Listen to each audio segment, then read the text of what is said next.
아이들과 함께 저녁 만찬, 저녁을 잡수시고 있는 동안에 좋은 얘기를 했으면 좋겠지만 음식을 드시는 가운데 믿음이 없는 것과 마음이 완악한 것을 꾸짖었다.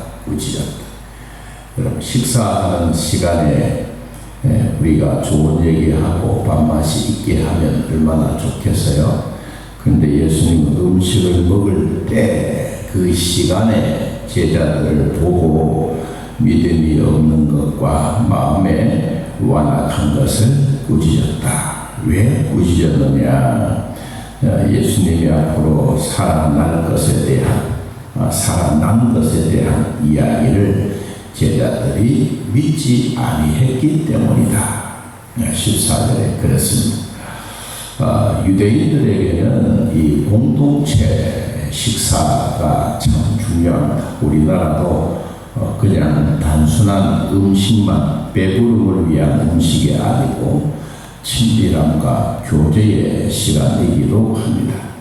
그리고 그 당시만 하더라도 예수님의 부활에 대한 오해와 이해가 되지 아니해서 수많은 사람들이 또한 제자들이 예수님의 부활을 믿지 아니하고 있었습니다. 그것만 아니라 그때만 하더라도 제자들의 이 불신 그리고 완악함을 주님은 꾸짖으시면서 너희들에게 꼭 필요한 것은 믿음의 회복이다라고 소개합니다. 여러분, 오늘 우리들에게도 주시는 말씀을 한번 가만히 보면 우리에게는 이것만 주장합니다. 17절의 말씀처럼 믿는 자들에게는 이런 표정만 생각하고 있습니다. 믿는 자들. 그러나 말씀은 우리가 이런 믿음이 있기 전에 또 믿음으로 우리가 행하기 전에 주님은 뭘 요구하느냐? 15절 또 이르시되, 다시 말하면 꾸짖고 믿지 못하고 불신하고 마음이 완악하고 있는 이 제자들을 향해서 너희는 온 천하에 다니면서 먼저 만민에게 복음을 전파해라. 먼저 믿는 사람들에게 해야 할 일이 뭐냐? 복음 전파하는 일이다. 이 복음 전파하는 일을 행할 때, 그리고 표적이 따라나고 귀신들이 떠나가고 뱀을 치고 올리는 역사가 있는다. 우리는 그냥 결과에만 대해서 생각합니다. 결과. 그런데 하나님의 사람들에게 반드시 해야 될 일은 먼저 뭐냐? 이런 결과가 있기 전에 해야 될 것은 복음 전파하는 일입니다. 복음은 곧 전도요 선교인 것입니다. 너희는 온 천하에 다니며 만민에게 복음을 전파하라. 그리하면 이러이러한 일이 있게 될 것이다. 그러면 오늘날 우리들에게 이 복음을 전파하는 이 사실은 믿음의 눈을 뜨는 것입니다. 믿음의 눈을 뜨면 세상은 반드시 달라지게 됩니다. 믿음이 없는 마음을 예수님은 꾸짖었습니다. 그냥 꾸짖은 것이 아니라 이 책망은 끝이 아니라 다시 회복이다. 이 복음 전하는 그 일은 그냥 한 번만 하는 것이 아니고 평생 하는 것이다. 또 사명을 부여해 주었습니다. 예수님은 믿음이 회복되는 제자들에게 복음 전파하는 사명, 단지 복음은 말이 아니라 삶으로 그것을 증거하는 연장선에 서 있다라는 것을 우리들에게 보여주고 있습니다. 그것만 아니라 이 복음 전하는 그 일이 있을 때 믿는 자들에게 따르는 표적이 있다. 그러면 하나님이 우리들에게 주셨던 이 말씀을 한 번 더 우리가 확인해 보아야 될 부분은 하나 있습니다. 여러분, 누가복음 10장에 있는 말씀을 한번 보면서 우리에게 진짜 복음 전하는 것이 이것이 더 우선이구나라는 것을 우리가 알게 됩니다. 누가복음 10장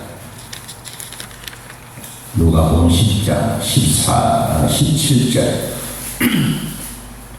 누가복음 10장 17절 20절까지 읽어보겠습니다. 70인이 기뻐하며 돌아와 이르되 뭐하고 왔습니까? 복음 전하고 왔습니다. 주여 주의 이름이면 귀신들도 우리에게 항복하리이다. 예수님이 말씀했습니다. 사탄이 하늘로부터 번개같이 떨어지는 것을 내가 보았다. 뭐했기 때문에?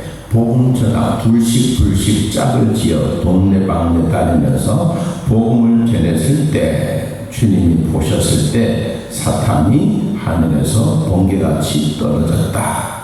19절 내가 너희에게 뱀과 정갈을 밟으며 원수의 모든 능력을 제어할 권능을 주었으니 너희를 해칠 자가 결코 없으리라. 복음 전하는 일에는 하나님의 능력이 같이 난다. 그래서 너희들에게 해칠 사람이 없다. 방해할 사람이 없다. 그러나 귀신들이 너희에게 항복하는 것으로 기뻐하지 말고 너희 이름이 하늘에 기록된 것으로 기뻐해라. 주님의 복음의 역사, 복음의 사랑, 복음의 전파는 곧 모든 믿는 자에게 나타나는 능력입니다. 그럼 이 능력이 어떤 것이냐? 오늘 세 가지 말씀드립니다. 첫째, 믿음은 선택이 아니라 응답입니다. 우리가 예수 믿고 구원받고 하나님의 부르심을 받았으면 하나님은 반드시 응답해 주시고 응답으로 끝나는 것이 아니라 살아 움직이는 역사와 행동의 모습입니다. 또한 표적은 목적이 아니라 결과입니다. 우리가 믿음으로 살아갈 때 하나님은 우리의 삶에 표적을 더해 주십니다. 한 가지만 아닙니다. 내가 감기 들었던 것을 기도해서 나으면 그것보다 더 큰 일도 기도하면 되는구나. 이게 이제 우리 마음에 찾아오는 겁니다. 시시한 것 같지만 여러분 절대로 시시한 것이 아닙니다. 우리는 남들은 시시해 보여도 내한테는 큰 것입니다.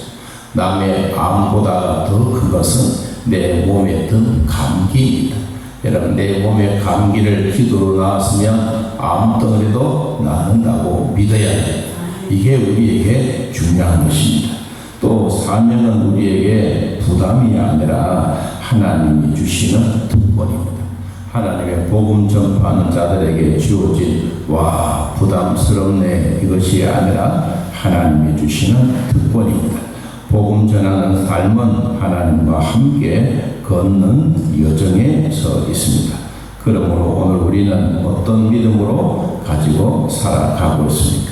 주님이 우리를 보시면 꾸짖고 왜 완악한 마음을 가지고 불신하느냐 우리에게 묻는다고 생각합니까? 아닙니다. 우리에게는 믿음의 눈을 뜨십시오. 그러면 세상이 달라집니다. 기적은 복음을 전파하는 자에게 믿는 자에게 따라옵니다. 오늘 그 역사는 믿는 자들에게는 이런 표적이 따르리니 곧 그들이 내 이름으로 귀신을 쫓아내며 새 방언을 말하며 뱀을 집어 올리며 무슨 독을 마실지라도 해를 받지 아니하며 병든 사람에게 손을 얹은 나음이라 하시더라.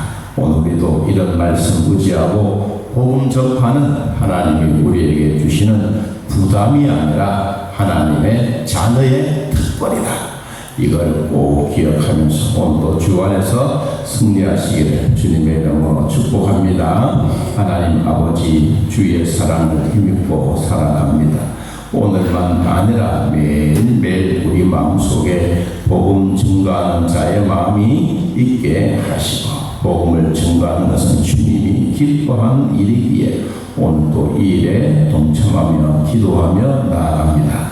주여 날마다 주의 사랑으로 도우시고 복음 전파와 기적은 같은 연장선에 있는 것처럼 오늘도 성령의 기적과 역사는 동일한 하나님의 은혜입니다. 이 믿음으로 잘 살게 하시고 오늘 우리가 믿음의 사람으로 된 것은 하나님이 나를 선택해 주신 것만 아니라 오늘도 기도의 응답을 주시기 위한 것이며 오늘도 우리에게 주어진 믿는 자에게 주어진 표적은 목적이 아니라 결과이며 하나님이 제자들에게 주셨던 사명 다시 재회복시켜 주신 것은 하나님 말씀 전할 때 복음 전파의 부담이 아니라 하나님의 자녀의 특권인 것을 깨닫고 오늘도 주 안에서 승리하는 삶이 있게 하여 주옵소서. 주여 감기 때문에 기도하여 나았습니까? 아무 덩어리도 나을 줄로 믿습니다.